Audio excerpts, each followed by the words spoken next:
Hey!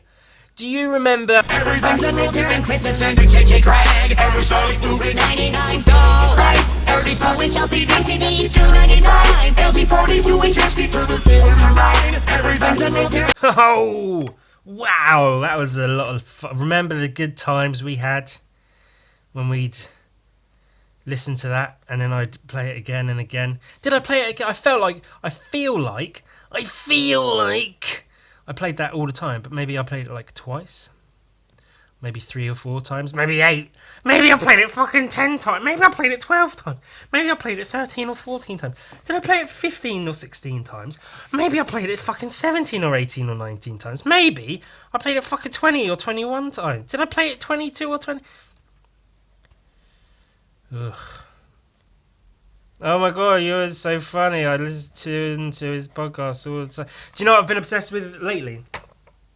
Right, what's the time code so I can put the good music? This.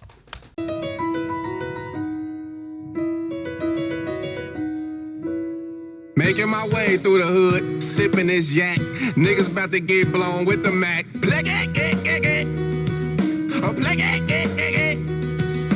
Riding around the block with a Glock. Yo ass finna get shot. That's the silencer. That's the grenade launcher. I'm finna kill you. I'm finna drill you. And now you bleeding. They play it. They play it. When I shoot you in your neck, the noise gon' play it. You know I will shoot you. I mean, I think it's really funny. I remember the first time I saw it. That's one of those few things. Like most stuff on the internet I look at and I go, oh, okay, I get the joke. Like that's my reaction to most jokes, memes, things online is, oh, okay, I get the joke. I see what the joke is here. That's a joke. They're rarely hilarious. Actually, the other day I saw, I think I had seen it before, but it caught me by surprise. It was a video of someone opening a carton of milk, and the caption was, you know, those 5-minute craft videos. And it was someone like bending and twisting the corner of this carton of milk and cutting it in a really elaborate way in all these different angles with holes and snips and bits and lifts and tabs and whatever. And then they pour the milk, and because of how it's cut, the milk just fucking goes everywhere. And that made me laugh hard, so hard that I just started coughing. Like it was like a like hard coughing.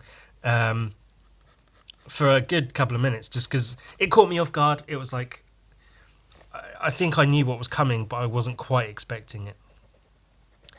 And that was funny. And the first time I heard that song, the it was the same. I can't seem to, if I recall, the first time I saw it, it was that song by a guy, and he, I don't know if he did it, but somebody put it to a video of GTA San Andreas, and they were like at a piano riding through the streets. The only video of that I can find is from GTA 5, which might be the original. I might have imagined that it was San Andreas.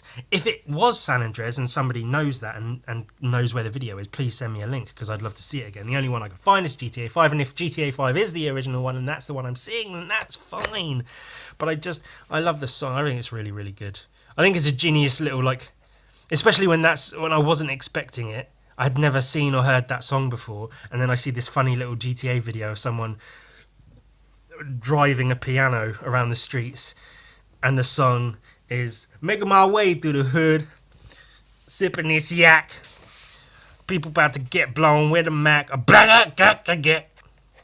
Making my way down the block with the Glock. Yo ass finna get shot. That's the sound. That's a boom, boom, boom, boom, boom, boom. That's a grenade launcher. It's so fucking funny. Because if you take the original song, the beedly deedly dee, deedly deedly deedly dee, Making my way downtown, moving fast. I don't even know the actual song. I just know from context, from cultural context of pop culture, whatever. But then to take that, and it's almost so dumb, but so like smart at the same time, just so funny. And because it's not like really good, the making my way through the hood version, like it's not brilliantly recorded and mixed, and the guy's voice isn't like smooth as hell. But it's just so fucking good. Making my way down a block with the Glock, yo ass finna get shot. Blah, blah, back again. And it's a really good example of what I like of the stuff that makes it into popular culture is just the most garbage, white bread boilerplate, fucking lowest common denominator shit garbage out there that purports to be relatable. Oh, it's a relatable love song, but then it's like, get rid of that fucking pasty horrible garbage and put something a bit more real with a bit more life and character into it. And it's not polished and it's not perfectly written and sung, but it's fucking brilliant. Making my way through the hood, sipping this yak. It's so good. I love it. Anyway, hey, Death Fist. Remember him? Remember that comic I did about the Grim Reaper type character who fists people in their anuses in prison? And then they go into the out. They go to prison 2. Prison. It's written prison, and then it goes 2, like prison squared, which is actually it'd be prison times prison, which I don't know what the fuck that would be. Mega prison. I told you I was gonna draw him, and so now I'm drawing it. Look at that ass on Death Fist. I don't know, because I think I spent quite a while giving Gun Viking like the good ass, so I don't know if I want to then carry that trope over into Death Fist and give him a good ass. I'm still debating on the trousers versus the skirt/bandages combo. I'm really not sure. I think I'm going to go with this one, with the skirt/bandage combo. But I'm as yet pretty much undecided. But hey, look at all the range of expressions. He's angry here, like shouty angry, and then like worried angry, and stern angry, and angry, and a bit concerned, almost angry, or worried, a little bit angry, and just mad, pissed off, angry. And here he looks a bit surprised, but still a little bit angry. A full range of emotions. But do you know what I thought, what bloody if you have Death Fist in the Old West? Oh, shit, son. This is taken straight from Clint Eastwood in The Good, the Bad and the Ugly. It's a really good film, by the way. Very long. Very long. You know, the wah, wah, wah. Wah, wah. Wah, wah, wah, wah. Wah, wah. Because the poncho fits, because he has it, where he I think he wears it fully, but then he flips it to the side, and it's perfect, because that's like the poncho I give for Death Fist to once that covers his, and I just thought it was like the skull in the hat. It's quite a cool look, not brilliantly drawn here, but you get the idea. Maybe I need more shadow on, or just shadow. With a revolver, he doesn't need guns. He don't really use them, but they're fun to draw. Hence, Gun Viking, I guess. But yeah, I thought that was a really cool. And he's the Grim Reaper, isn't he? So it's like it doesn't need to be in one place entirely, like in modern times, current day, fucking whatever. He can span through time. He can be in the Old West. He could be in feudal Japan. He can be in the Ming Dynasty era in China. He could be anywhere. The birth of man. He could be in cave people times, which is a bit harsh to banish certain cave people to hell. because the point of going to hell is, you know, you have a moral compass and you go against that, and because of that you go to hell. But if you're a cave person, it's pretty difficult to have like a moral compass when morals isn't really a thing. The thing is hunt and fuck, hunt and eat and fuck and sleep, and hunt and eat and fuck and sleep. I would say the dinosaur times, but you know what, with there being 60 plus million years between the dinosaurs and people existing.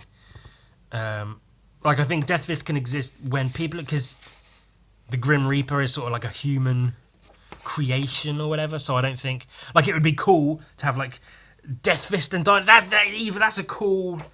That sounds like a board game. Death Fist and dinosaurs. And like, it would look cool, but I mean, and of course I could draw a comic wherein humans and dinosaurs coexist, you know, like the Flintstones. But let's be honest, that wasn't even close to that. Like, human beings, how long have humans existed? Oh, I spelled every word correctly. 300,000 years.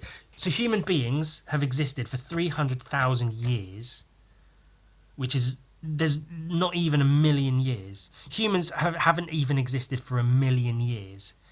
And so, but from the time dinosaurs died to the time humans started existing is like 60 plus million years. And then humans have existed for like this much time. Like a tiny little sliver of time. I don't know why that's relevant, but hey, what if Death Fist was a cowboy? I've been talking a lot this episode. Should we actually draw something? I'm working on this funny little comic. Look, he's looking at his phone and it's all fire, and he's like, oh. And then he's looking at his laptop and it's all fire, and he's going to be like, oh. And then he's looking out a window and it's all fire, and he's like, oh. And then he's having to lay down, and then that'll be the Instagram picture, that one image, and then you swipe and there'll be a close-up of his face with like a single tear rolling down his cheek. See, because the world's fucked because we fucked it. Not, you know, you and me personally, but, you know, human beings as a whole sort of inadvertently giving all the power to all these rich cunts, thinking, oh, well, I guess they'll sort everything out, it'll be fine, they've got the money and resources, so I guess they're the ones that are going to sort it out. And then they don't. They just fucking don't. And not only do they not sort everything out, they also make everything far, far worse than it ought to be, than it was previous. But hey, you know, memes and shit are funny, so that's oh, we love, you know, the rich. God, I can't get enough of them. Oh, but look at all the, you know, everything, all the fun things they do.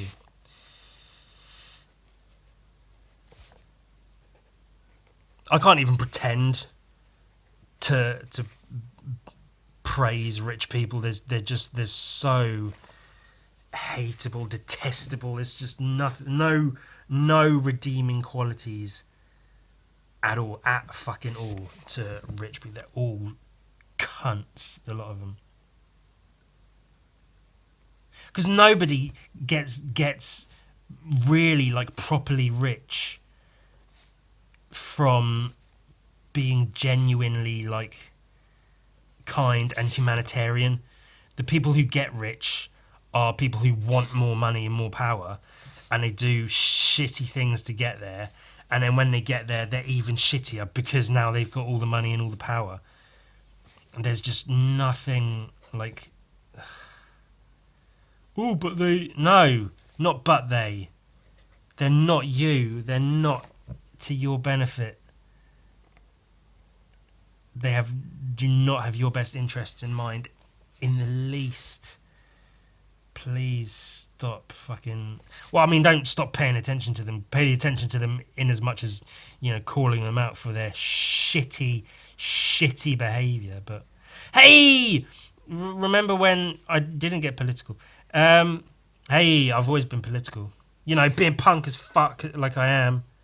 I'm political, man. Get used to it, dog. Or get shot with a Glock. I'm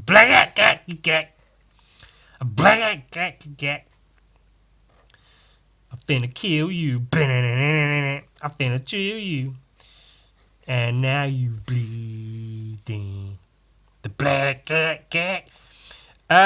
So I mean, I brought up the musics for a reason, not just to be like, hey, this is what I've been obsessed with these last few days, which, you know, is perfectly reasonable and happens, and it's fucking whatever. The point is, I was thinking it would be really funny to put together like a Ewan podcast soundtrack, like featuring songs, you know, from and inspired by, or from and that have inspired Ewan's podcast. I mean, I think ideally it would be like the way I'd really want to do it would be like a cassette, like a proper old mixtape. But failing that, just like a playlist on YouTube or something. I could do Spotify, but I don't use Spotify, so you can fucking get fucked. But I mean, there's obvious songs that would be on there, like I had all the ideas of what the songs would be in my head before, but now they've all gone away. Shit, man. Oh, the Dewey, the fucking HHJ Greg, $99,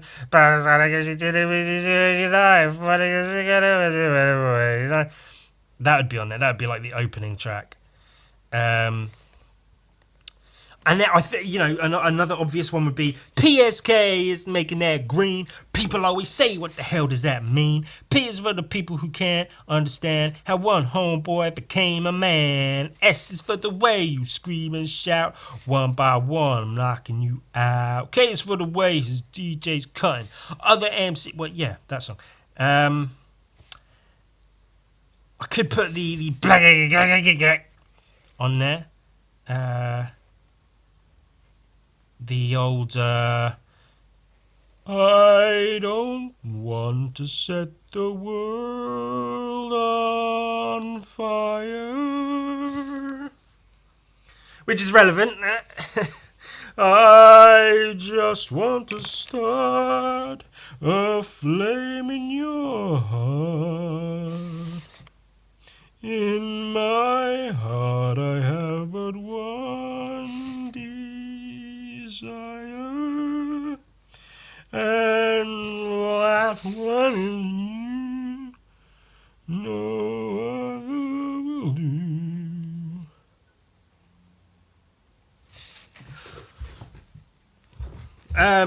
So that one would be on there too. I was just checking the time code to see how long I've fucking been recording. And then I thought, like, more, there's other things that aren't necessarily straight songs. You could way back, if you're a long time fan and friend and follower of the podcast, you might remember one of the early days playing that SpongeBob song. It's the best day ever, best day ever. It's the best. Oh, something in my mouth. And then, but at the same time, I'd played over that Hitler speeches. Not over, but at the same time, so it was the best day ever. And at the same time, you could hear the highest Jordan, you know, but actual Nazi German horrible thing, which, you know, I wouldn't want to be taken out of context. I wouldn't want people thinking, why is Ewan putting together a playlist that includes Hitler speeches? That's not the point. That's not the thing. The thing isn't I'm putting together a playlist that includes Hitler speeches. It's just that's part of it. Was in the podcast, see, because I did this. I just thought it was funny to see the juxtaposition of the two contrasting SpongeBob and Hit Alu. That's why it was vaguely funny. So that could be on there. Also, there was the porn noise podcast episode I did, where it was just lesbian orgy noises for the entirety of the episode. So I could have that. I figured maybe like a 15-minute track on the playlist or CD, tape, whatever, mixtape, like a 15-minute cut of maybe clips from various orgy sounds or sound clips from various orgies, and it's just a 15-minute orgy of orgy noises. I think that would be really funny. Like you're listening to the songs, and there's,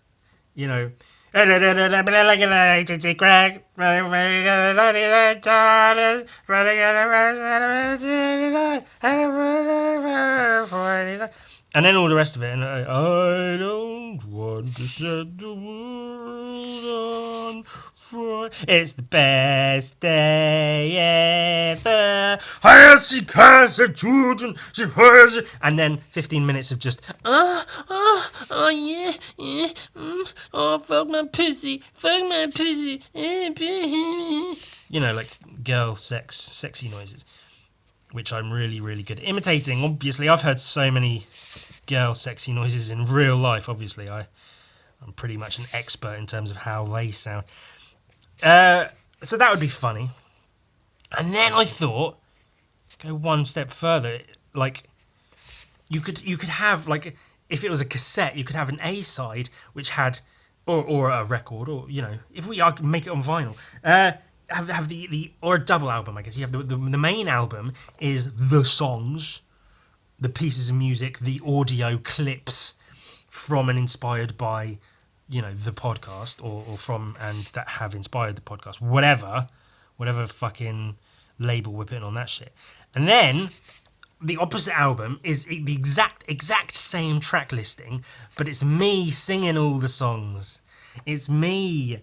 Because I did think, I could put like all my silly little fuck penis dick shit songs on there, just me singing me songs for fun. Mr. Me songs. Oh hey, Justin Roiland's in some hot water. But then I thought, well, what if instead of just me singing random words and noises, it was me singing all the songs from the fucking... Oh, let's take a look at it. That song could be on there as well. Shit. What's the sexual harassment panda?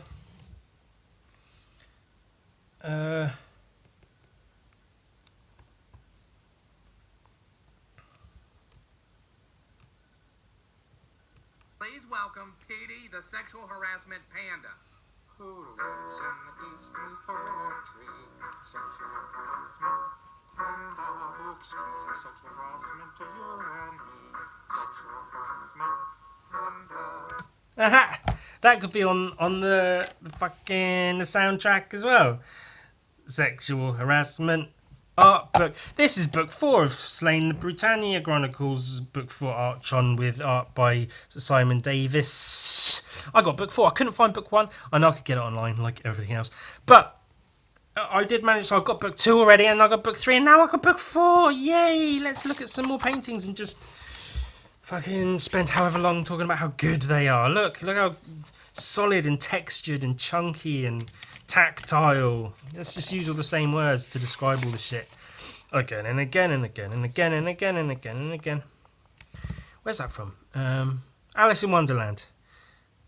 You are old, Father William, the young man said, and your hair has become very white, and yet you incessantly stand on the other end. Do you think your age is right? Do you think your age is right? And do it again and again and again and again and again and again and again and that's when Alice is walking away in the Disney animation, which is one of my favourite Disney animations, is the Alice in Wonderland. This is cool though. This chick, this dude fighting the fucking rock warrior monsters. I'm still just not keen on their design. They're too just up and down blocky straight, silly looking little arms. This guy's getting it fucking run through though, isn't he? He's having a whale of a time. His guts are all over the place. I like the rim lighting, the rim job lighting on all of them though. Again, they do feel very chunky, very solidly painted. You know, I mean, of course the artwork's going to be good. It's just the design. I think if I was gonna design them, they'd look more like, I don't know, not biological necessarily. I guess stone is technically biological, isn't it? But is it? Is stone considered? Hey Google, is stone biological? One of the dumbest questions I've ever asked. Just a yes or no. That's what I want. Calculus, medicine, rock, geology. Is in rock or stone is any naturally occurring solid mass or aggregate of minerals or mineraloid matter is categorized, but it's a mineral. So I don't. Biological minerals are biological. So I think they'd look more like stone, big like monster golem things, rather than things. They'd look like him. But with like swords and stuff, that could actually look quite cool. I might have to draw that, like the Thing from Fantastic Four, but with a sword. I don't know.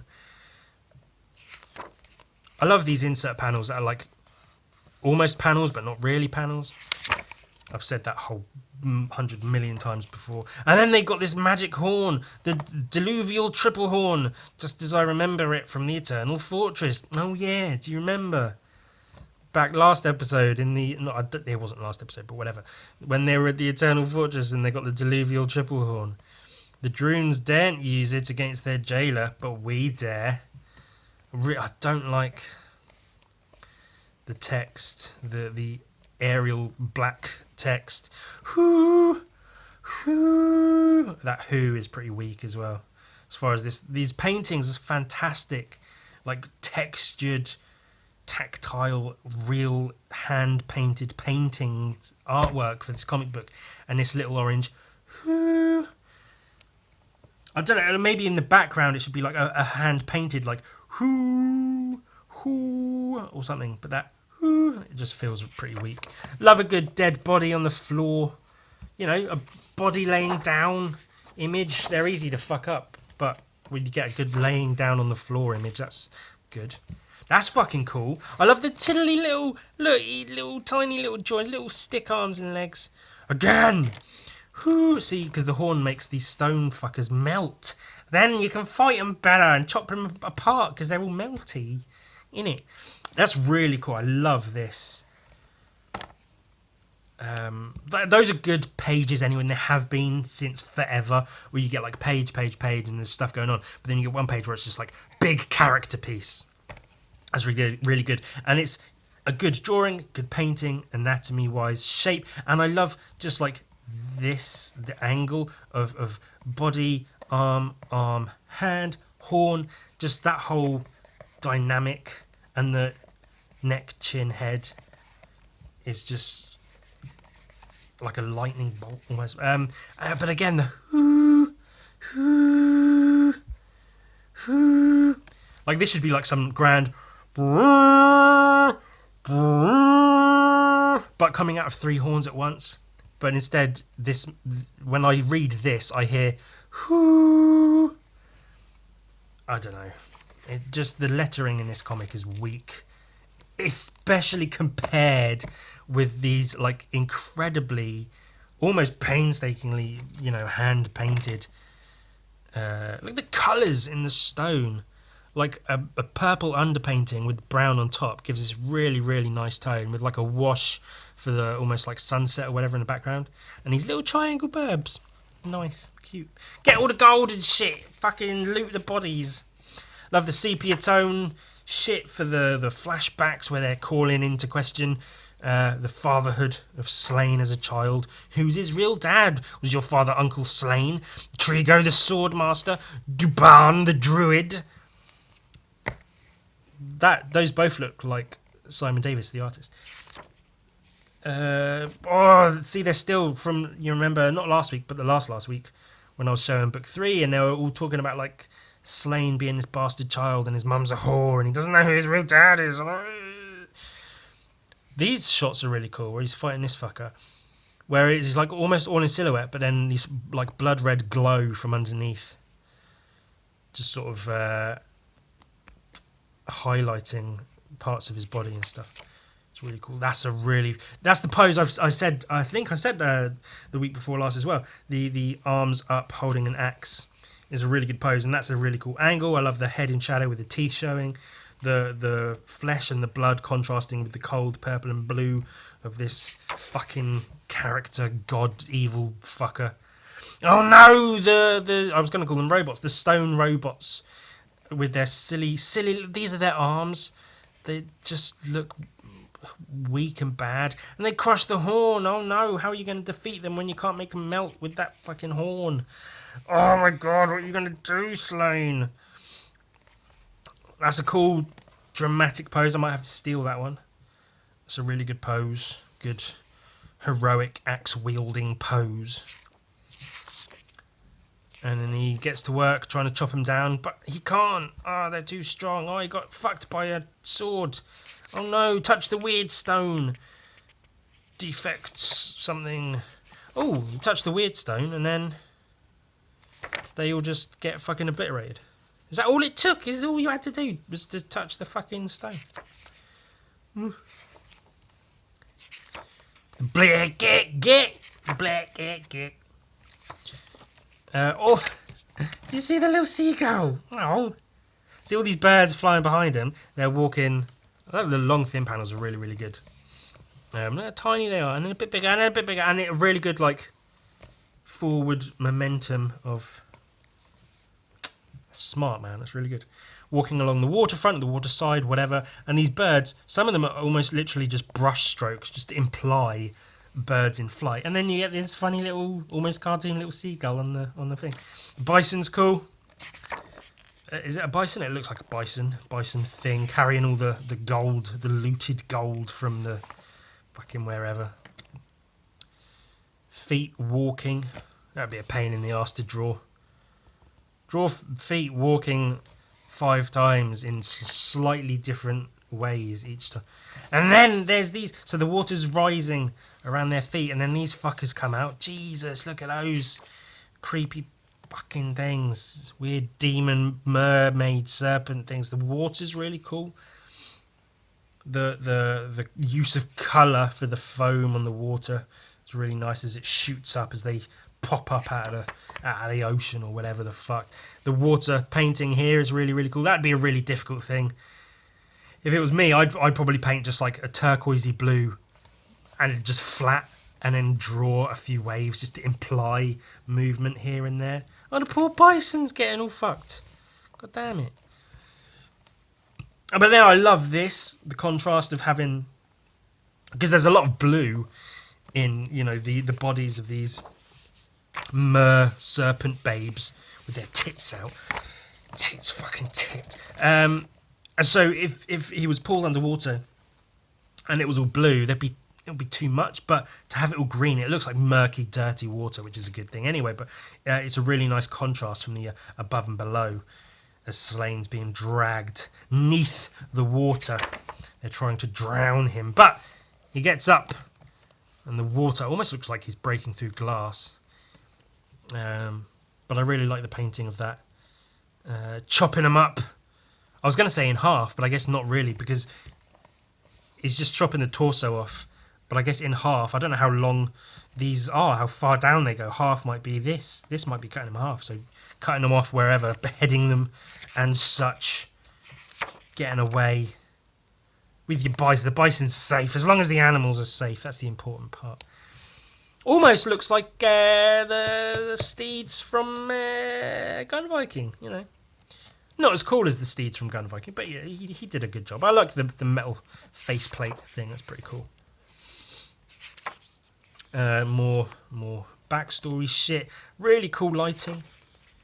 Similar to how I've said before about how red and blue are a little bit too contrasty. Yellow and blue also a little bit too contrasty. That's why orange works, because it's in the middle of the red and the yellow. So when it goes with the blue, it blends nice, yeah? Blends nicely. Whereas yellow and blue is very contrasty. It works here, but it's a very harsh contrast from yellow to the bluey green or whatever. But it was obviously all lighting, and he's holding a torch up. They're in the dark, so it's the torch light lighting the light. And then she's being some sort of like conduit to like channel the memories of Slaine's mum or something. And then this is like a part of the backstory of Slaine's mum, Slaine's whore mother. That's the comics says that, not in those words necessarily, but implies very heavily that she was a big fat whore. Chariot stuff, horses, is really hard to paint. Love these fucking guys. And Slaine's warrior mum. And then they're having, I think this is who we had maybe assumed was Slaine's dad, and they're having some issue, some argument. They're just not really comfortable with each other. And then she sneaks off to go fuck someone else because she's a big dirty whore. But, fair play to her. She's autonomous. She can do as she pleases. She's not happy in a relationship. Maybe she should talk to the guy, but, she wants to get dick from somewhere else. Go get dick from somewhere else. Fuck it. More great lighting, though. The dark, stony passages and the outside world, the snowy outside world. Frankly, a much better painted snowy outside world than certain other comics that depict a snowy outside world. But pretty cool. And then, so she's waiting for this fucking guy to show up so that she can bang. And then this demon fucker shows up and he's like, yeah, I'm going to put my baby in you. And she's like, no, you bastard. Don't. And then she's fighting him off. Cuts him a little bit, and he's saying, don't worry, he won't have ears like mine, he'll take after his mum, he'll look human, he won't look like a demon, but he'll have like magic demon power. So Slaine's like, oh my god, I knew there was something, and now I know I'm one. Something, always felt that there was some supernatural thing in him, and now he knows why, because there's a demon, his dad was a demon. But that's not the case. She cuts him, and then this other fucker shows up. He's the actual guy. Look at that. That smile is so, like, genuine. Duban. I guess that's the guy.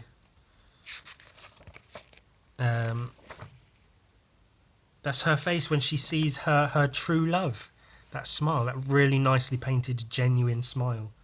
That's really, really cool. This guy shows up. He's holding some kind of light thing. This is the L-Stone, whatever. And then makes the demon go fucky and sends him back to his demon world.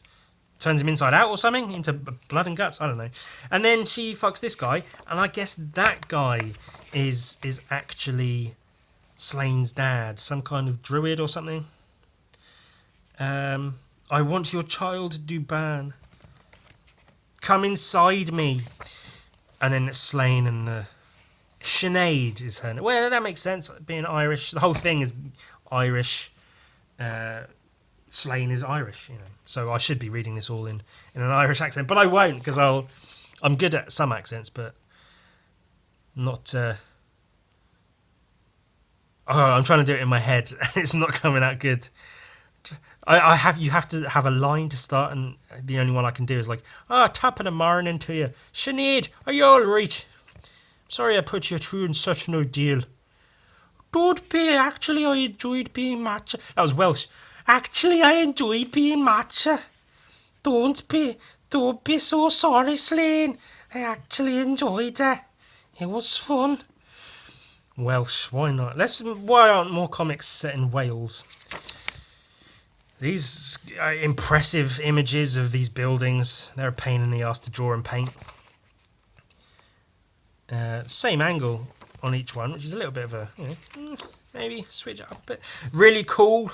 Like the Green Man is like a British folklore myth legend thing, a guy covered in leaves. So to see that, but like a woman, like a green woman goddess, the green goddess something, with another really bad like computer font, like MS Word font, with bad, not greatly drawn speech bubbles. Just the lettering really lets this book down, I guess. But the artwork's good enough that I'm going to keep looking through it. Anyway, oh, they have a kiss. That's nice. After all they've been through, they have a nice kiss. And he's shaved. He's cleaned all the blood off himself. He's shaved his beard down. Has a kiss, and then fucks off on his own. And then they're spreading the message of him. It would be, who shall I say the message is from, sir? Slaine MacMatcher. Fuck yeah. See, because the Mac in Irish, Scottish names, typically I think Irish is Mac and Scottish is Muck, just MC. Like McMurphy or McDougal or McDonald's. McDonald's. The Mac means son of. So my name is Ewan McLaughlin because I'm son of Lachlan of the McLaughlin clan, son of the Lachlan clan that we're a part of.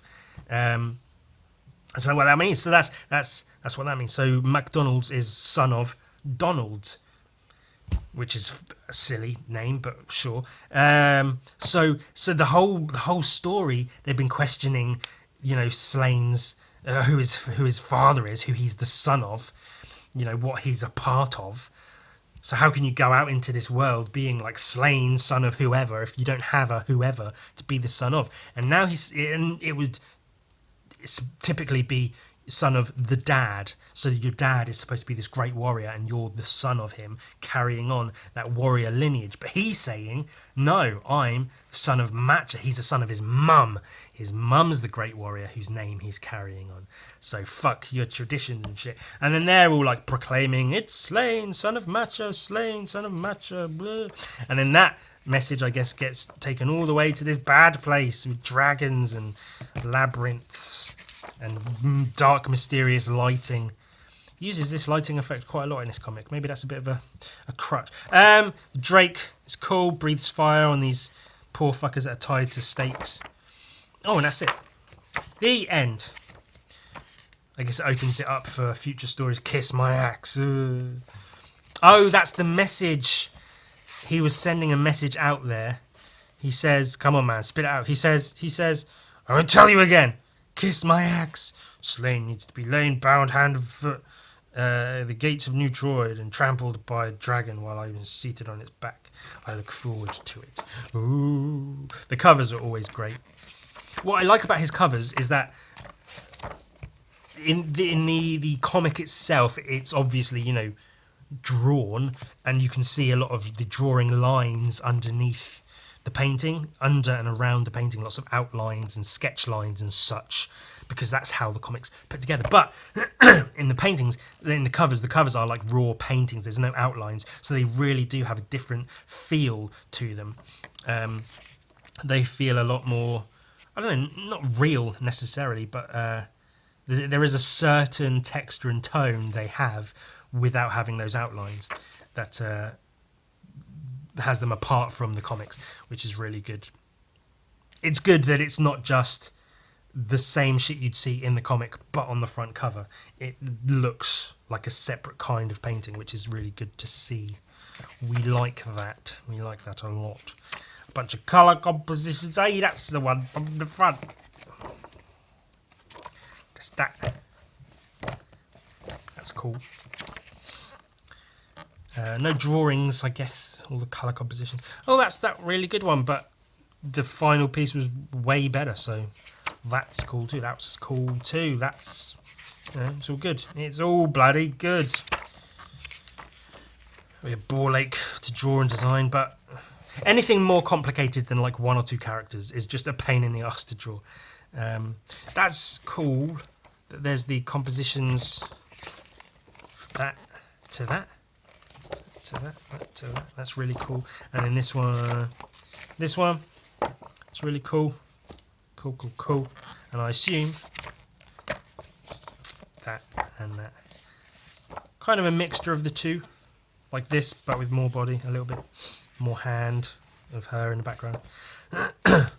I assume he had a note from the editor saying no to the nipple. Front cover of a comic book that's going to be on, store shelves. Cannot have this, so he had to do this. Put the hand in front of the nipple, which is totally fine and reasonable, but just one of those little notes that's like, ugh, of course. It's Some little designs. Hey, well, you might be thinking, oh shit, he's whizzed ahead. Did a wee ahead. And I have done a bunch of shading and shit in his comic. It's getting done quick, and it only takes a little while. Ewan, how long typically does it take you to do on your comics? Minutes. Mere minutes, because I'm better than you. I'm better than you in every fucking way, you cunt. Fuck you. Fuck you in your stupid fucking fuck-ass fuck-face, you fuck. Which is, it's the price I pay for being amazing at everything all the time, always. Is that I'm just fucking better than you. Sorry to say it, but I'm just so much better than you are. And that's why I can do entire comics in minutes. That's why I can do an entire comic in 24 hours and look back at it and go, it wasn't that good. But at the same time, if you see other people doing 24-hour comics, they're shit. So I'm on top. Also, the story for my 24-hour comic wasn't, the best, but if you look at other people's 24-hour comics, the stories aren't that good. It's almost, not always, but almost always autobiographical shit, garbage, piss fuck. That's just, I'm going to draw a comic about me drawing a comic. That'll be fun. That's fun for people to see. I'll do a podcast and I'll talk about doing a podcast every single episode. It'll be funny and people will appreciate it, relate to it. It won't be boring as fuck at all. Hey, how about shut up and get some new ideas? So basically, the reason I'm so far ahead, suddenly I jumped ahead on all this shading, was I was recording while doing this, but my energy had depleted somewhat, and I realised I had started talking about how sad and depressed I was and how hard it is to keep up this fuck you energy, which I managed for about a week or so.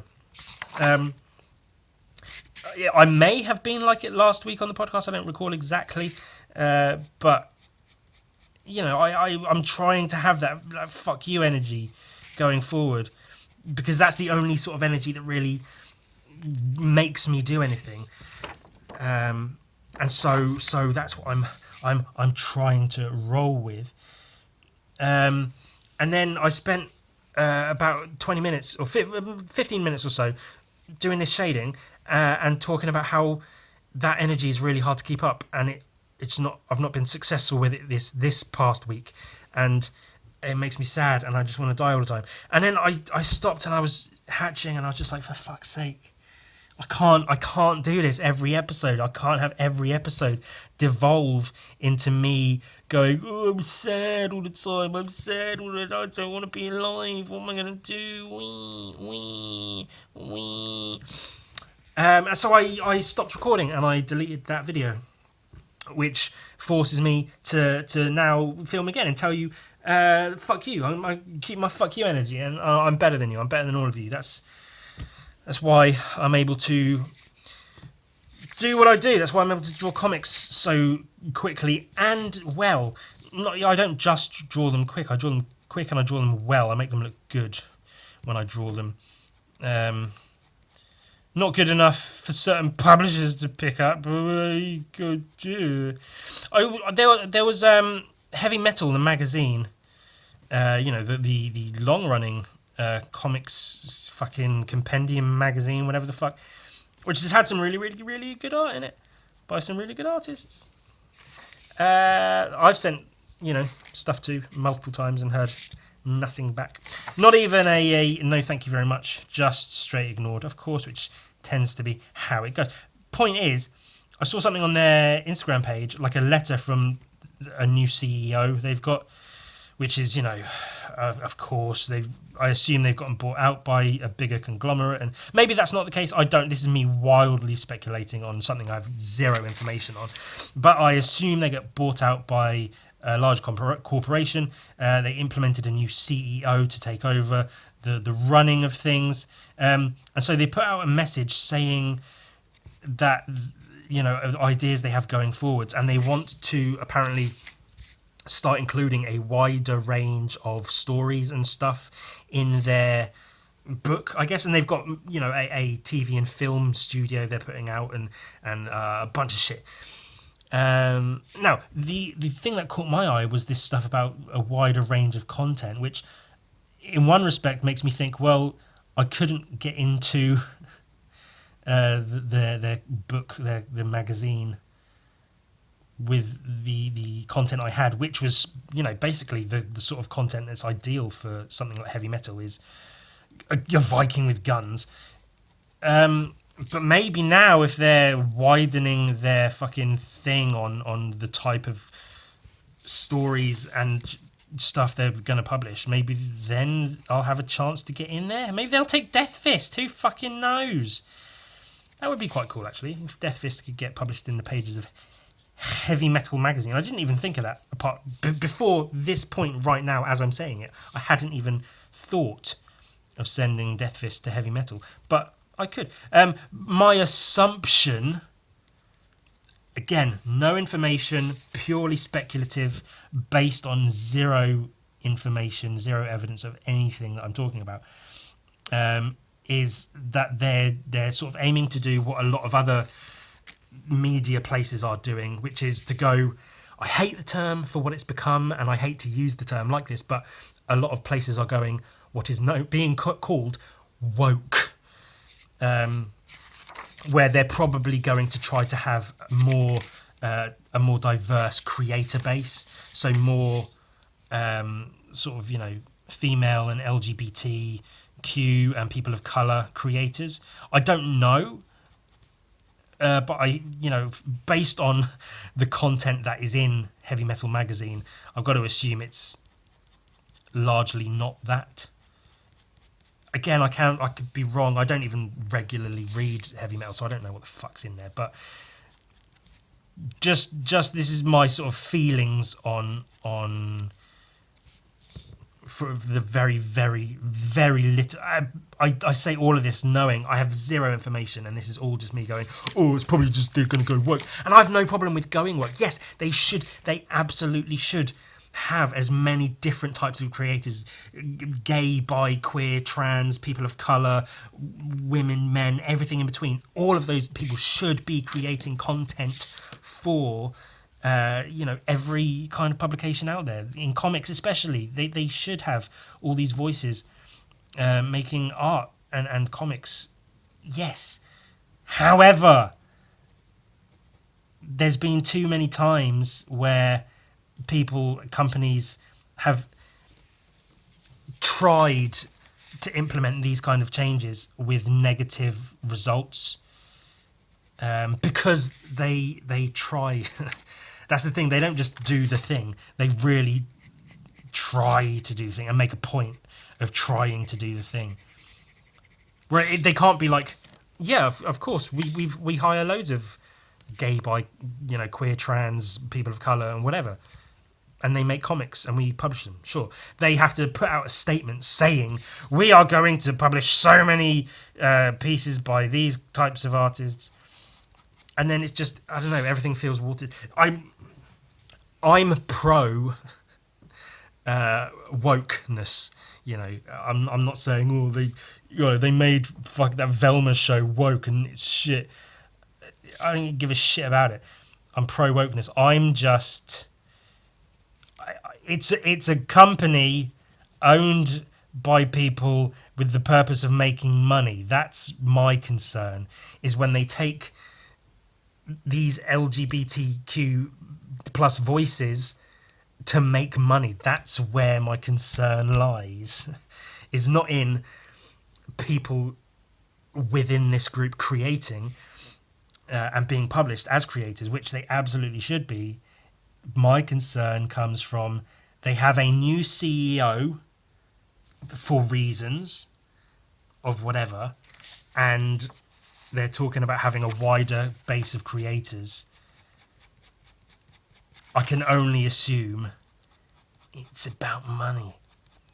When I worked at that shoe store, pretty much just as I started working there, it was part of a chain already, but the chain got bought out by a larger American conglomerate. And they started implementing changes, different management techniques, talking about, when you're on the shop floor, you've got to be a lion. Oh, okay, yeah. Teach your very, very young and impressionable workers, teenagers that are working, 16, 17-year-olds that are working in the shoe store, that they have to be predatory. You're teaching them that in order to make more sales, they have to be like a lion. They literally had these posters up in the back of the shop saying, be like a lion, go on the shop floor and really get out there and go into, don't just sit back and take sales as they come, really get out there and make sales, be a lion. Who is a predator? You're teaching them to be predatory creatures in order to make more money. And that's my problem, is these fucking companies get a new CEO because of make money, and they come in and they fucking switch it all up with these new ideas. Hey, why don't we try it? Hey, remember how Twitter worked? It wasn't the best thing ever, but it worked pretty much fine. And then they got this new CEO called Elon Cunt, and now it's shit. I mean, it's not shit for people who just use it for whatever. It's probably just fine. It does the job or whatever. But this new CEO comes in with all his grand ideas about what it should be. Oh, we should be doing this and we should be doing that because of money, money, and money. And it just goes to shit. And that's where my concern lies with the heavy metal thing, which, again, I have no information, no reason to believe one way or the other that anything will or won't happen. I'm just annoyed that they fucking ignored when I sent them shit, and, I know Gun Viking's not perfect. I know the artwork is sort of, especially in the early issues, a little bit hit and miss. I know that. I'm aware. I'm not a dummy. I'm not some fucking... I mean, I know I'm better than all of you, but I don't think I'm the best and I deserve all these accolades and to be published and shit. But a little bit of published here and there. Ewan should be a little bit published as a treat. See, that's a meme. That's based on a meme of a cat eating salami. I'm just bitter because they don't publish me. They publish a bunch of shit, and I'm not some of it. That's all it is. That's all it comes down to, because I'm brilliant. I'm the fucking best. You can all eat my shit because I'm better than all of you. But apparently I'm not that great because I can't fucking get published. But, I will. It will happen. It'll happen. And there will come a time where I'm like fighting off publishers. They're all going, oh, Ewan, work with us. And I'm going, no, because you're not paying me enough money, because that's all I care about now. I get popular, and then it all starts to become about money. Money, bloody money. Oh, hooray for money. I'm so glad money was invented. Let's get more money. That's what's important in life, isn't it? Money. Oh, are you a successful artist? Yes. Oh, how much do you make? Oh, I don't. Well, then you're not a successful artist. Well, I measure my success based on the art itself and how happy I am with it. And if I feel I've created what I set out to create, I don't judge my success by whether or not it makes money, and if so, how much. That's irrelevant. That's a byproduct. If it makes money, cool, but that's not the goal. The goal is to make fucking art and make it as cool as possible. Oh, but if you're not making a living, do. Oh, success is only measured by money. That's fucking great. I'm so glad for money. Money, bloody money. Hooray for that shit. Money can fuck off. It was one of the worst ideas ever. Anyone who fucking cares about money is an idiot. That's why rich people are all fucking idiots, because all they care about is money. And anyone who follows rich people are fucking idiots, because all they care about is, oh, look how much money they got. Hey, here's the richest man in the world on stage. Of course they're going to fucking boo him, you fucking dinks and dinguses, you penis popping fart fucks. This guy... These are some very loose, rough sketches for the bad guy who will be in the first issue of Death Fist Incorporated. Death Fist Inc. Incorporated. In my mind, he looks kind of like, I guess, Cletus Cassidy, who is the human that the alien symbiote known as Carnage attaches himself to in the Marvel universe. And it kind of, it sort of somewhat inadvertently looks like a bit of a Joker. Not a Joker, he looks like the Joker, the Joker. So I've got him here.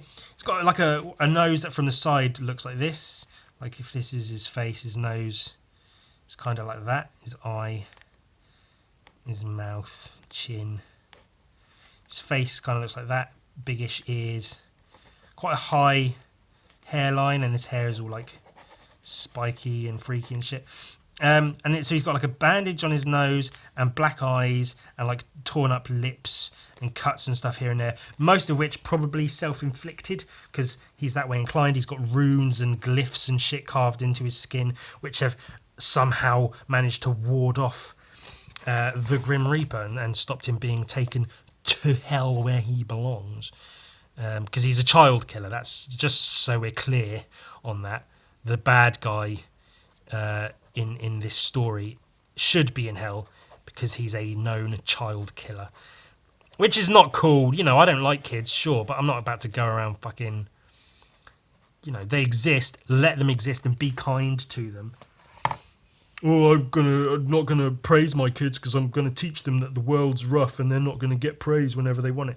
Yeah, maybe you give your kids a safe place to live and build a sense of trust and love so that when they're older, you don't wonder why they don't reply to your texts. You don't have a 20-something-year-old child who doesn't want to ever talk to you because all their experience of growing up with you, living in the house, was hellish and disastrous because they couldn't come to you with any problems because every time they did, you went, well, that's just how the world works. The world's not going to be kind to you. The world's not going to coddle you. You've got to learn to grow up and be an adult.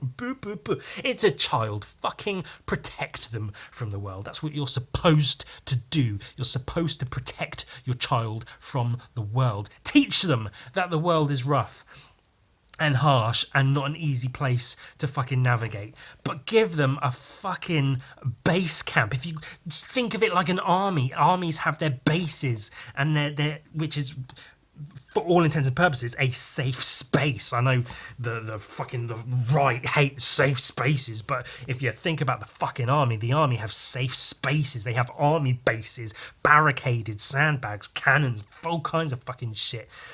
Think of your home as your army base. You have your soldiers, your troops, your child in the army base, and that's where you keep them safe. You let them know about the dangers in the outside world, but you keep your fucking child safe.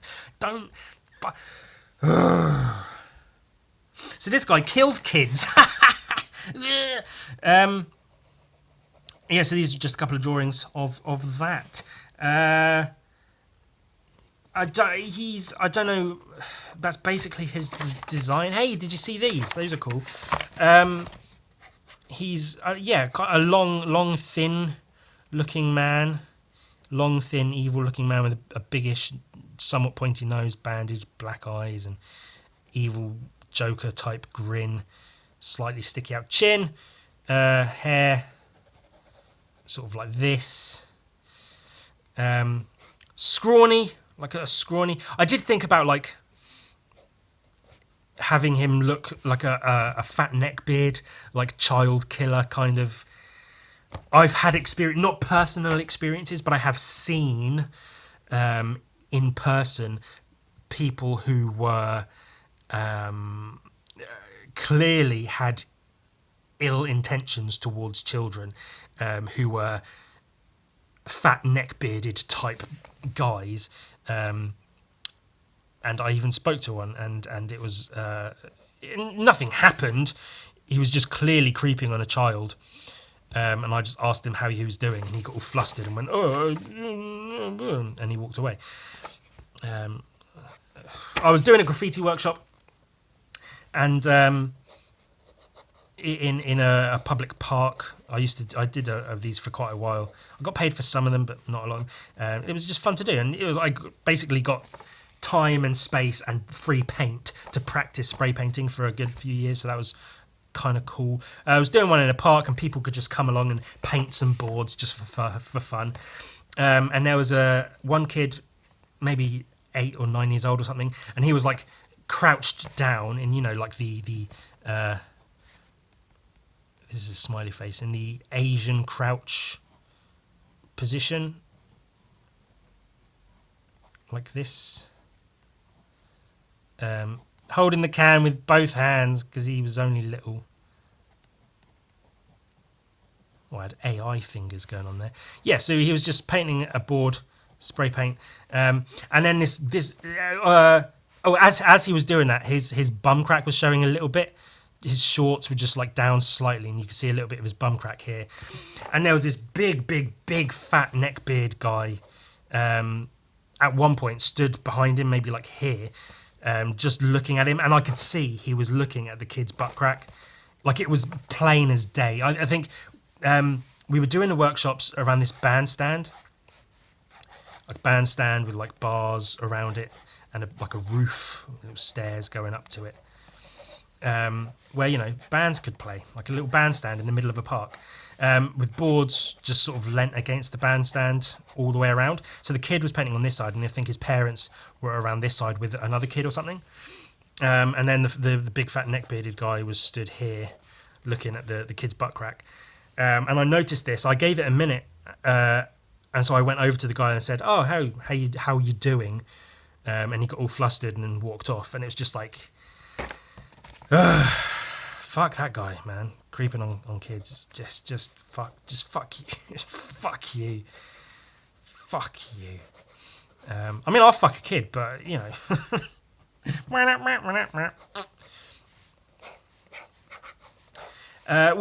that's when I was thinking, like, I'm going to have a child killer in my comic. Should I make him like a fat neck bearded, like the sort of person you look at and just sort of you feel disdain for, just not a nice person to look at. Not that fat people aren't, it's just that's not what I'm talking about. I'm talking about the type, the type of person, just big neck beardy fucks. You know exactly the type of person I'm talking about. I'm talking about a very specific type of person. You know exactly what I'm talking about. So I thought maybe I should make them like that, so you look at them and feel this disdain and whatever. But then I thought, I do want him to be running about. I do want to do some dynamic poses and stuff. So it might work better for the comic to have him be like a skinny, scrawny, evil-looking child killer, as opposed to a big, fat, bearded, horrible child killer. It's a different vibe, yeah. So that's, I think, what I'm going to do. He might have a shirt. He might start with a shirt, like maybe like a cut up like punk shirt, like a ill-fitting, torn here and here shirt with like a fucking. I know a swastika would be 2 on the nose, so I won't do a swastika. But some shit, a skull or something on his shirt. And then he'll get confronted, and at some point he'll pull his shirt off to point out all the glyphs and shit he's got carved into his body, and he'll like be like, "Ha! You can't get me because of all this and this and this," and he'll like pull out a knife and like start carving another one. "Ah, you can't get me because I'm protected from all of these magic glyphs and whatever." And then Death Fist will be like, "That's why I'm here. Like the last guy couldn't get to you because of all this. That's why I'm here, because I can, and I'm gonna fucking get you, in spite of all this shit you've got carved all over you." He'll have like bandages and things and plasters all over him. I'll try not to make him look too much like Marv from Sin City, but he might have that vibe to him. I'm thinking maybe like wallet chains or like those ribbons you get on those trousers, something like that. I don't know if I want to give him like combat boots similar to Death Fist or like Converse or something. Still a bit of design work to do on the guy, but yeah, like I say, I want to have like these moments of dynamic poses, upward angles. These are legs, by the way.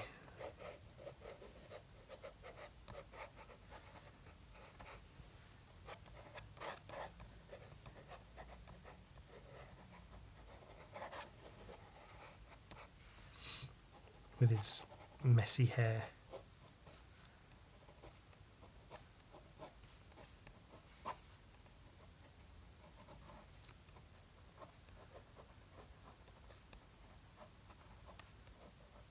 You can see what's going on here, can't you? Shoes, Converse, maybe. I don't know. Still undecided on that.